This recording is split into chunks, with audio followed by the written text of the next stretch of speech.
Hello, everybody, and welcome to another edition of Notes on Ningyo, our weekly video series where we explore the highways and byways of Japanese doll culture known as Ningyo. This week, we're going to take a completely different journey, the journey into the other world, the world of Ikai, and particularly looking at the strong boys that occupy that world and how they were manifested in popular culture, woodblock print, theater, but most especially Ningyo or Japanese dolls. Now, reflecting on childhood, some of us may remember the early video animated comic series Astro Boy and how impactful that was. And literally, Osamu's creation in the 50s literally altered the trajectory of animation, comic animation, taking vestiges of Disney and traditional cultural influences. He launched a series of animated cartoons that took the world by storm, and Astro Boy being perhaps the poster child of modern anime, or the beginnings of anime. But when Osamu was delving into this, he was actually drawing on earlier, very deep-rooted Japanese traditions of the strong boy, or the young man who is birthed in extraordinary circumstances and overcomes adversity and becomes a hero to all. Figures such as Oni Wakamaru, shown here, wrestling the carp that and coincidentally ate his mother, or Ushi Wakamaru fighting Benkei on the Gojo Bridge with the help of the Tengu demons. But for many of those who have just a passing familiarity with Japanese folklore and fairy tale, these two figures, Momotaro the Peach Boy and Kintaro the Golden Boy, are probably the ones that are going to ring most true or have the most familiarity.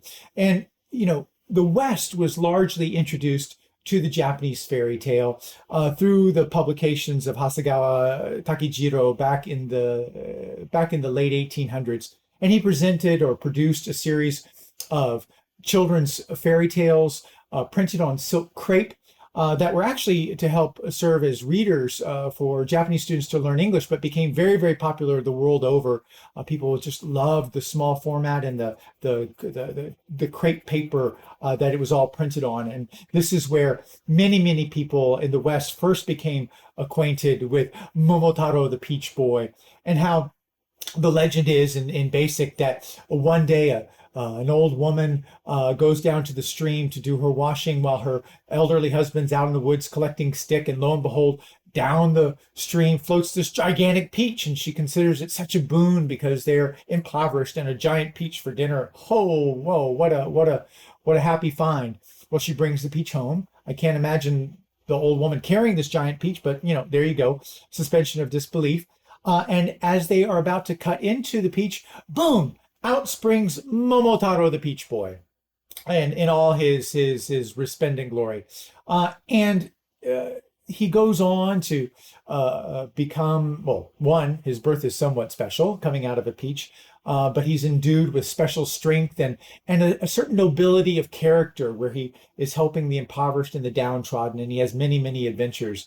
But Ningyo such as this one done by Hidata Goyo, second generation, and believe me, we'll get into him in a future series, because Hidata Goyo was the first doll artist to be designated as a living national treasure in Japan, and so he plays a seminal role in doll culture. And of course, we'll be exploring Hidata Goyo's works a little bit later on in this series. But for today, we're using his version, a very iconic version of Momotaro springing from the peach as our touchstone. And here's a sort of a back view to show how fully rendered these are.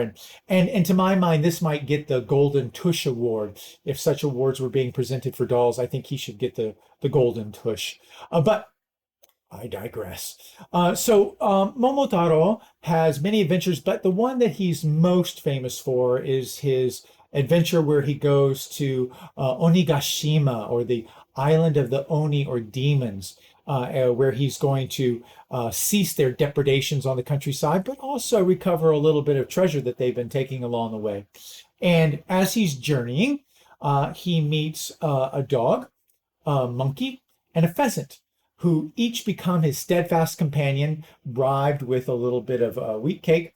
And they have their adventure, and they go to the island Onigashima and vanquish the demons and reclaim the treasure.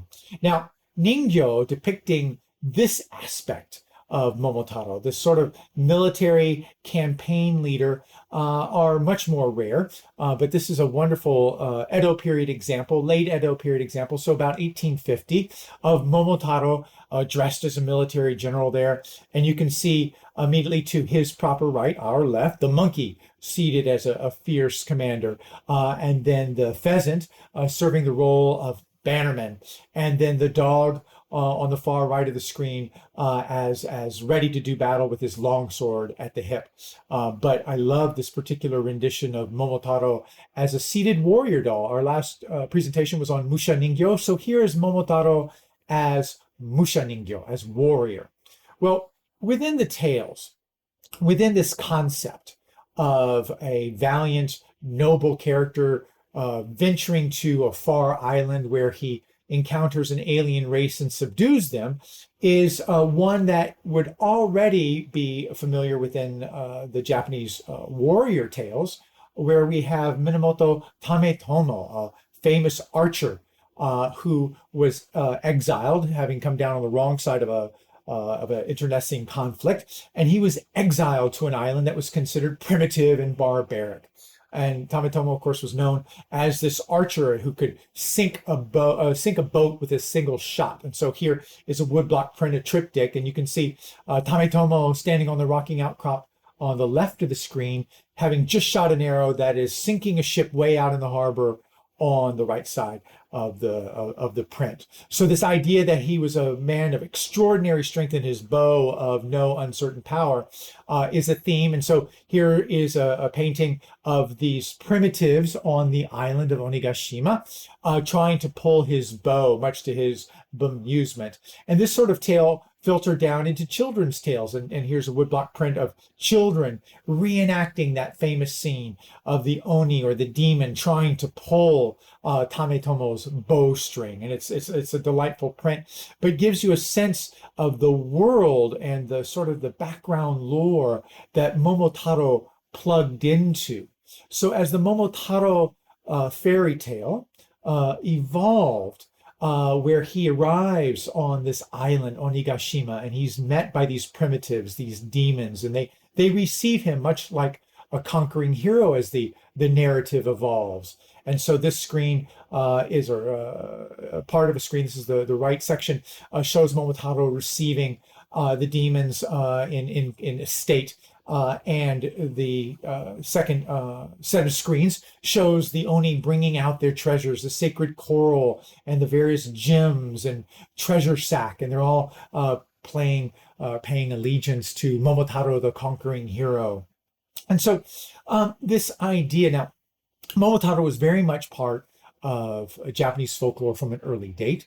It wasn't until the early 18th century or the early 1700s that some of these tales were collected and written down in what was called the Otogi Bunko, or a collection of 23 short stories that were illustrated in woodblock print form. And later on, that title, around 1801, that title translated or was changed to Otogizoshi. And so the Otogizoshi became sort of like this compendium of tales and narratives, and Momotaro featured prominently amongst them.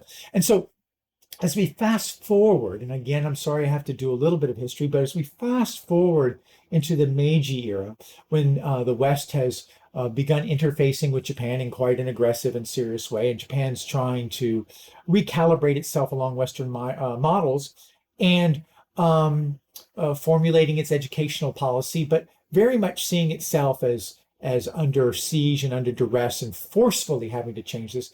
Momotaro became a pedagogical tool. Momotaro became somewhat emblematic of Japan itself, pure, noble in character and noble in endeavor. And so using Momotaro and other parts of the Otogizoshi, the early childhood readers used these stories to help develop sort of a national sense of identity and ethos. And so Momotaro became sort of the quintessential hero, Japanese hero that young Japanese students were taught to emulate. And this is a wonderful ningyô depicting Momotaro in that sort of pure form with his eyes scanning the horizon. And this is by A Tokusai, an artist by the name of A Tokusai. And we will also be exploring some of A Tokusai's works a little bit later on in the series. But I just think that this is very much not only a wonderful example of A Tokusai's work as doll master, but just such a fantastic rendition of Momotaro. And so there are a lot of studies on Japanese education. There are a lot of studies also on Momotarô and its role as a pedagogical tool. But one aspect that escapes notice, and I think is an interesting little sideline to go down, and it has a little bit of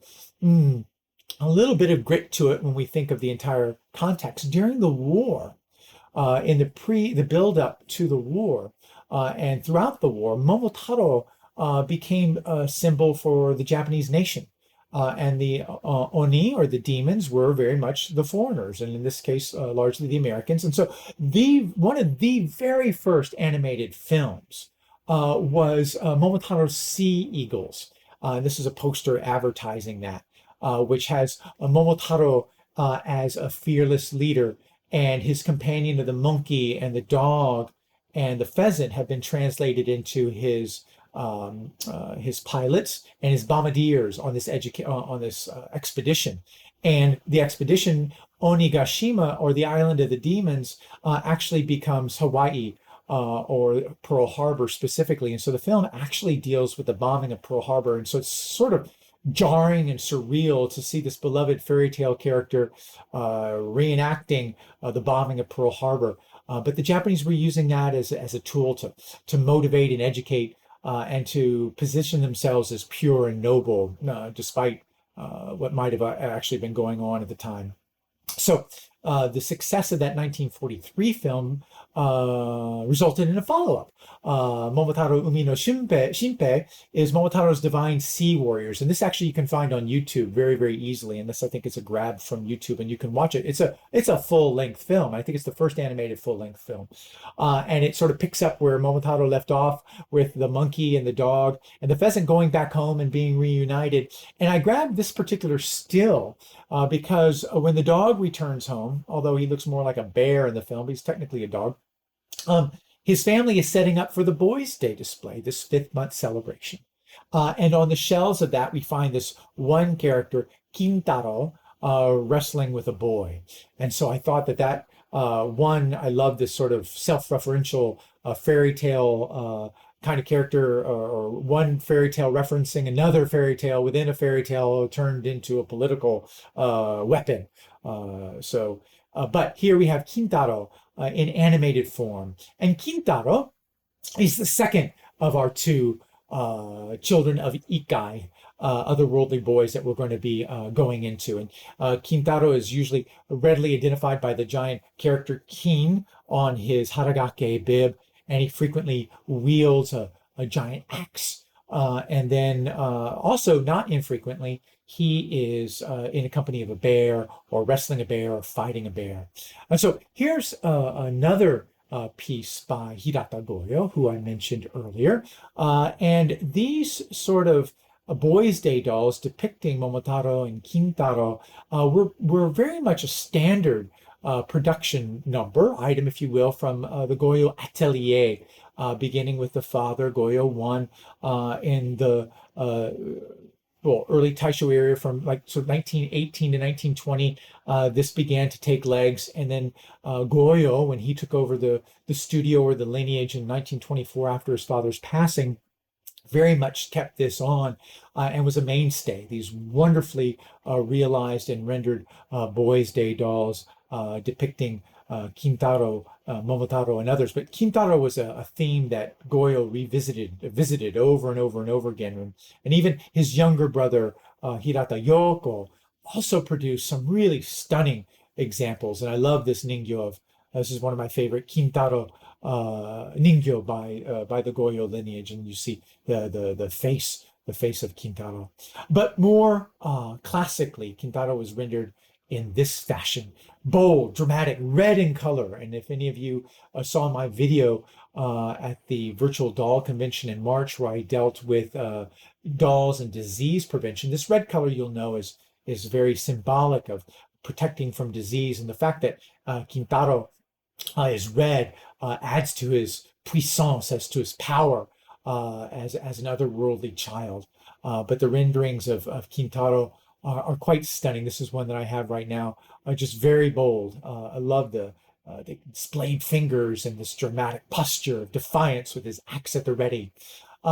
So when we're looking at the Kintaro legend, there are basically, well, three components, if you will, or three aspects, themes, motifs that get visited frequently. First is the one that I mentioned, where he has playmates. He grew up in the wild. He wrestles bears. He stages wrestling sumo competitions between rabbits and bears. And he's a child of the wilderness and grows up as a wild child. And so ningyô of Kintaro frequently feature this aspect, where he's wrestling with a bear or fighting with a bear, and you can see just the grit and the vehemence and the passion that young Kintaro brought to the scene. And in this particular tableau, this is not by Goyo. It's sort of done in Goyo style, sort of what was known as a stylized realism. In Japanese, that's shasei. So style, it's not hyper realistic. It's more just stylized. So there's a lot of detail, a lot of realism, but no one would mistake this for an actual person. So, and then also wonderful detailing in the bear. So ningyô depicting Kintaro frequently feature him with his animal friends. Now, in a separate section, we deal more with Kintaro as he related to his mother. His mother was Yama-uba, the mountain hag, and the character of a mountain witch or a mountain hag, a woman inhabiting the mountains, has a long history in Japanese folklore and native traditions and that type of thing. But Kintaro is believed to be the love child between Yama-uba, the mountain hag, and the god of thunder, hence giving Momotarô truly an otherworldly thing. So I love this particular print because we have a Boys' Day doll of Kintaro there with the bear wielding the axe, much like the image I showed you previously, as a Boys' Day doll. And from the print, we know that this was celebrating the 5th month celebration. And here's a young mother holding up her child, imitating Kintaro. So in this way, we have the Boys' Day doll and we have a modern setting, but very clearly an homage to Kintaro and his mother Yama-uba. And so here, this print I showed in one of my earlier talks when we were dealing with Okame, the goddess of mirth. And here's young Kintaro holding up a face mask of Okame over Yama-uba's face. Now, prints like this, where Yama-uba is presented bare-breasted, fall under a category called boshi-e, are dealing with women and their children, but having a quasi-erotic content. And it was a way that artists could bypass censors who might not allow an image of a woman bare-breasted to be presented. But if you put a child in the scene, it becomes very maternal and lovely. And so Yama-uba became, Yama-uba and Kintaro became a particularly popular theme for print artists to visit when they wanted to do present women in a certain state. And Yama-uba was a go-to for that. So the next couple of slides, I want to show you sort of an evolution in ningyô form. This one starting with a very raw, very powerful Edo, late Edo, maybe 1850, 1840, possibly a bit early, but right in through there, depiction of Yama-uba, the mountain hag, and young Kintaro there. Now, contrast this with Hirata Goyo again. Now, Goyo, as I said, was very fond of Kintaro as a theme, as was his brother Yoko. And so here is a lovely early in Goyo's career, I should say, so early 1930s image of Kintaro there looking at a butterfly on his axe while Yama-uba stares very bemused at her child's antics and fascination with this object. So fast forward a little bit later in in Goyo's career. And we find this stupendous rendition of young Kintaro climbing up the hem and the skirt to get a toy out of Yamauba's hand. But you also notice here there's a little flash of cleavage, which is almost a direct distillation of traditional woodblock print. So the consumer back in the day seeing this would know very much what tradition it belonged in, and would see the likes of Utamaru and some of these early print artists that focused on this theme. But in Ningyo form, it's absolutely stunning and spectacular. And so the last of this vignette is a more modern edition. Goyo continued to evolve in his career, and this is a more modern post-war interpretation of Yamauba, now very nattily dressed, I must say, very sophisticated in her kimono, her hair all done up. She's hardly one would consider a mountain hag in this particular image, but Kintaro immediately recognizable with his red skin tone and hair and frolicking on the shoulder of his mother Yamauba. So that's the second form that we find Kintaro. The third form is how Kintaro actually is considered one of these hagiographical origin stories for a very famous and actual historical warrior known as Sakata Kintoki. And so the third way Kintaro is treated is more in direct line with his historical connection with the warrior Sakata Kintoki, who by all accounts was raised in very primitive circumstances, was very young and very strong for his age, when he is sort of spotted by Minamoto Raiko, and Raiko is impressed with his youth and exuberance and strength. And so here's a woodblock print with Yamauba washing a kimono at Riverside, while Kintaro, the young Kintaro, wrestles with one of Minamoto Raiko's vassals to show his strength. And Minamoto Raiko is shown there in the upper right. And so this is sort of a blending of the two, very clearly a Kintaro and Yamauba vignette, but with an overlay of historicity, with Minamoto Raiko coming in. And so there's a long tradition of visual images, woodblock prints in particular, and kabuki components, but very much in the visual culture most predominantly, of this wild child Kintoki, Sakata Kintoki, becoming part of Minamoto Raiko's entourage. And so Ningyo depicting that are so few and far between, but this is one of my favorite sets. Minamoto Raiko had 4 vassals that became known as the 4 guardian kings, the Shitenno, the 4 guardian kings. And in this set, again, a late Edo period piece, we find Sakata Kintoki there in red face, and they are dressed for one of their more famous adventures. I love this particular set because, again, Kintaro as a Musha Ningyo, or Kintoki as a Musha Ningyo, warrior doll. So this would have been very much at home in a Boys' Day display for May 5th. Much like that Momotarô warrior with his monkey and dog and pheasant vassal that I showed earlier would have been at home on a Boys' Day tableau. But here, it's, if you know the legends and lore and the many stories that surround the 4 guardian kings in Minamoto Raiko, we know immediately when we look at this that this refers to the famous story of Shutendoji, or the drunken child or drunken ogre. And the story is that there was an ogre living in the mountains above Kyoto, and he was kidnapping court maidens and making them his servants, and then upon time eating them, such is the way of a mountain ogre. And Minamoto Raiko was enlisted to penetrate the lair of Shutendoji, this ogre, and dispatch him.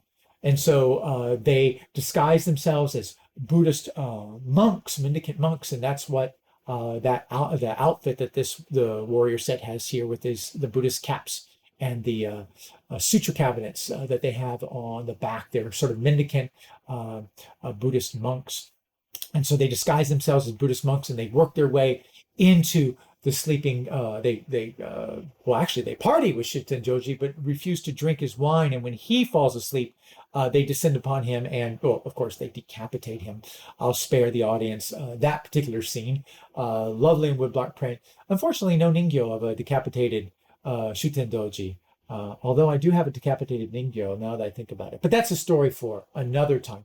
So this aspect of Kintoki, Sakata Kintoki as a warrior, is the one that had the greatest legs in terms of kabuki culture and popular culture. And so many of the depictions of Sakata Kintoki as an adult are very much in line with the narratives and the tales of Minamoto Raiko and Shutendoji and the spider, and there's a whole raft of wonderful stories.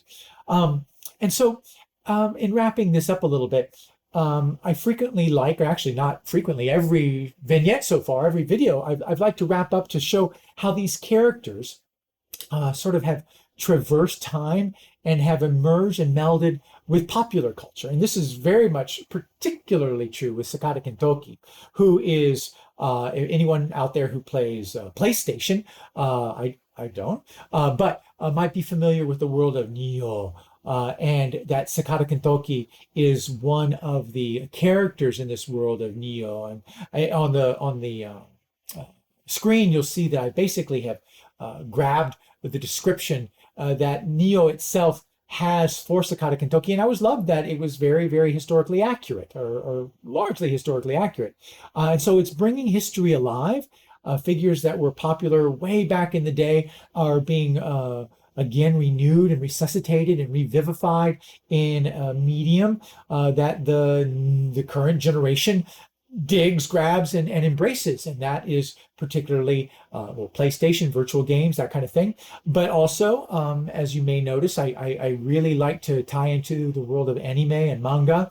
And Sakata Kintoki gets this dramatic makeover in one of the vignettes, or one of the story series that centers around Sakata Kintoki, and taking that sense of wild child and turning it into a completely different. His mother, Yamauba, would not recognize this boy. But there are even other aspects that take Sakata Kintoki on a softer level. And so that's an anime figure of Sakata Kintoki. And then his PVC sculpture, or PVC, is not exactly an action figure because you can't move his arms, but sort of sculpture that are done to such extraordinary degrees, very, very popular and very sophisticated and very beautiful art form, if you will, the PVC sculptures. That's PVC sculptures that are coming out of Japan based on anime characters. I guess they're also coming out of Korea and China, but I'm partial to the Japanese. And so I love doing this small little comparison of obviously a contemporary PVC figure on the right of Sakata Kintoki, and then an Edo, or I'm sorry, not Edo, sort of an earlier figure. This is a Meiji, early 20th century Ningyo, Musha Ningyo, depicting the same figure, Kintaro or Kintoki, there with his axe and his position. And I just love this sort of the complementarity of the two. But there we go. So Momotaro the Peach Boy, Kintaro or Sakata Kintoki, two children of Ikai from the other world that have played such a seminal role in forging a Japanese identity, self-identity, and an identity to how the world perceives them as it's moved forward in various ways, in various guises. So, well, there you go. That's just a little snippet, a little journey, and hope that will stimulate some interest there. And as always, I like to let people know that if you're interested in further reading on the history of Ningyo and Ningyo culture, I have these two books out and readily available on Amazon. And again, please tune in. Again, trying to make it every Friday for another edition of Notes on Ningyo. And next week, we'll be returning to a topic that's quite near and dear to me on the Japanese friendship dolls of 1927. So next week's talk is Our Dear Friends in the Country of Far Distance, an introduction to the Japanese friendship dolls of 1927.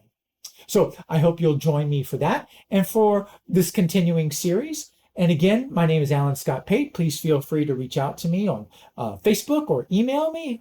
Please show me pictures of the Ningyo you have, and I'd be happy to answer any questions you have. But most importantly, please stay tuned next week for the next edition of Notes on Ningyo and the Japanese friendship dolls of 1927. That's it for today. Thanks. Goodbye.